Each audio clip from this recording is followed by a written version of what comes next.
Hola, ¿qué tal? Hoy vamos a desglosar una de las urgencias médicas más críticas y a la vez más comunes, la hipoglucemia. Y hay una frase que lo resume todo a la perfección. El tiempo es cerebro.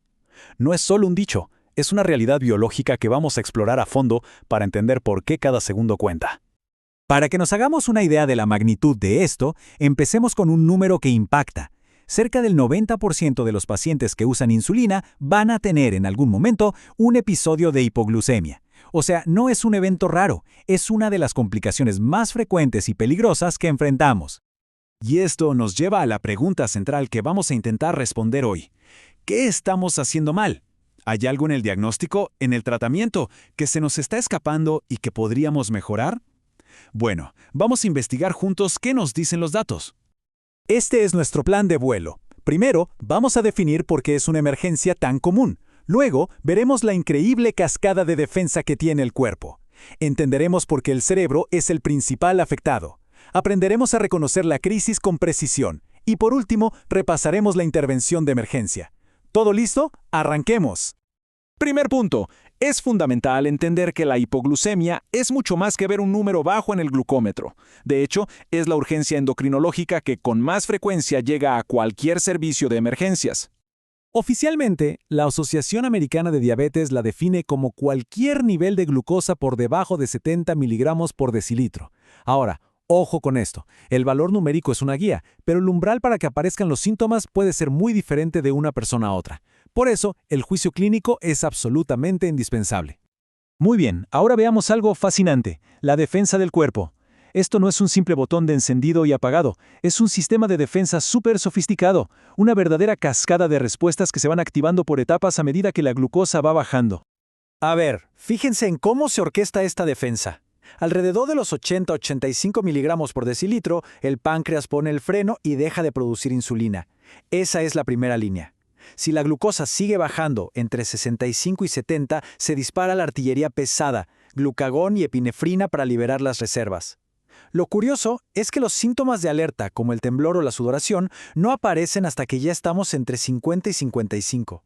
Y por debajo de 50, la función del cerebro ya está en problemas. Y con eso, llegamos al punto más crítico de nuestro análisis, el cerebro. Este órgano es la principal víctima en todo este proceso, y es la razón por la que nuestra velocidad de respuesta lo es todo. Pensemos un segundo en esto. El cerebro, que es una parte muy pequeña de nuestro peso total, se lleva un increíble 25% de toda la glucosa del cuerpo. Es un auténtico devorador de energía y depende casi por completo de que ese suministro de glucosa sea constante y estable. Y claro, el daño no se distribuye por igual. Hay zonas que son especialmente sensibles a esta falta de combustible. Hablamos de la corteza, del hipocampo, que es clave para la memoria, y del cuerpo estriado. El daño en estas áreas es lo que explica muchos de los problemas neurológicos que vemos en la clínica. Aquí estamos viendo la batalla a nivel celular. Por un lado, el cerebro trata de defenderse, aumenta el flujo de sangre e intenta quemar otros combustibles, pero estos mecanismos son muy limitados y se agotan rápido. Y por el otro lado, los mecanismos de daño son devastadores. Neurotoxicidad, activación de la muerte celular programada y la falla de las bombas que mantienen vivas a las neuronas. La defensa es superada muy rápido. Bien, pasemos a la práctica clínica. ¿Cómo identificamos esta emergencia de forma rápida y certera para poder actuar de inmediato? La base del diagnóstico es un clásico de la medicina, la tríada de Whipple. Es muy simple y lógico. Primero, vemos síntomas compatibles. Segundo, confirmamos con una medición que la glucosa está baja. Y tercero, que es la prueba de fuego. Los síntomas desaparecen cuando corregimos la glucosa. Si tenemos estos tres puntos, el diagnóstico está hecho. Ahora, un punto clave es aprender a diferenciar los síntomas. Por un lado están los neurogénicos, como el temblor o la sudoración. Pensemos en ellos como la alarma de incendios del cuerpo, la respuesta que nos avisa que algo anda mal. Pero por otro lado están los neuroglucopénicos, confusión, convulsiones, coma. Estos ya no son una alarma, son la señal de que el cerebro se está quedando sin energía, son el peligro inminente. Esta tabla nos muestra la terrible progresión del daño neurológico si no actuamos. Empezamos en la corteza, con somnolencia. Si no se revierte, el problema baja a estructuras más profundas, como el diencéfalo y el mesencéfalo, hasta que llegamos a la fase final, la mielencefálica, que básicamente es el coma profundo. afectando ya las funciones vitales. Es una cascada que tenemos que detener lo más arriba posible. Bueno, llegamos a la parte más importante, la intervención. Ya sabemos qué pasa, ahora veamos qué hacer. ¿Cómo actuamos para restaurar el equilibrio de forma rápida y segura? El algoritmo es súper claro y depende del estado del paciente. A ver, si está alerta y puede tragar, lo más simple y efectivo son 15 gramos de carbohidratos por boca.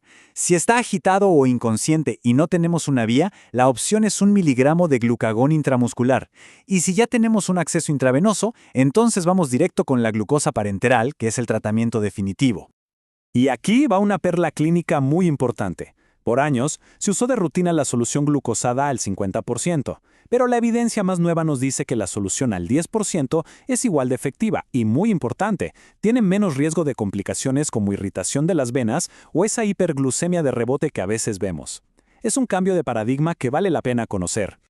Perfecto, el tratamiento funcionó, el paciente está estable, la glucosa normal y los síntomas se fueron. La pregunta del millón ahora es, ¿ya se puede ir a casa? Mucho cuidado aquí, porque la respuesta no es tan obvia como parece. Mucha atención.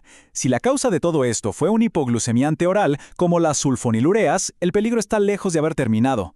Estos fármacos tienen una vida media larguísima, a veces hasta de 72 horas. ¿Qué significa eso? Que la hipoglucemia puede volver.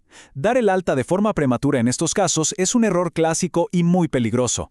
Estos pacientes necesitan quedarse en observación. Y para cerrar, volvamos a la idea con la que empezamos, porque es el mensaje más importante. En la hipoglucemia, no estamos tratando un número en una pantalla, estamos salvando neuronas. Cada segundo, cada minuto que nos demoramos en actuar, aumenta el riesgo de un daño cerebral que puede ser para siempre. De verdad, no hay mejor forma de decirlo. El tiempo es cerebro. Y nos vamos con una pregunta para reflexionar. Sabemos que en pacientes con diabetes de larga data, esos mecanismos de defensa del cuerpo se van desgastando y fallan. Entonces, más allá de apagar el incendio de la crisis, el verdadero reto es cómo podemos anticiparnos para proteger mejor a los más vulnerables, aquellos que ya perdieron sus propias alarmas. Ahí es donde está el futuro, en la prevención.